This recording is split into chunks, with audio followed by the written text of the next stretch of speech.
Jeg elskede at have Julie som lærer. Hun var sjov og havde en god energi, og jeg glædede mig altid til at komme til undervisning med hende.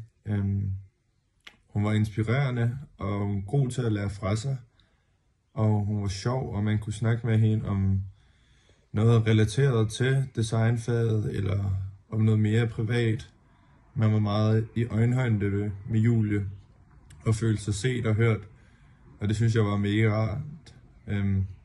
Det var meget trygt at have Julie som lærer, og jeg blev på enormt kort tid tæt med Julie, og så hende som en god ven, såvel som en lærer, som jeg altid glædede mig til at undervisning til.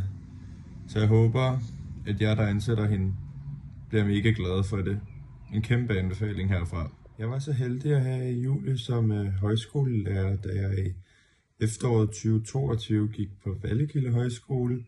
Jeg havde Julie som lærer på designlinjen. Jeg elskede at have Julie som lærer. Hun var sjov og havde en god energi, og jeg glædede mig altid til at komme til undervisning med hende. Hun var inspirerende og god til at lære fra sig, og hun var sjov, og man kunne snakke med hende om noget relateret til designfaget, eller om noget mere privat. Man var meget i øjenhøjde med Julie, og følte sig set og hørt, og det synes jeg var mega rart. Det var meget trygt at have Julie som lærer, og jeg blev på enormt kort tid tæt med Julie, og så hende som en god ven, såvel som en lærer, som jeg altid glædede mig til at undervisning til. Så jeg håber, at jer, der ansætter hende, bliver mega glade for det. En kæmpe anbefaling herfra.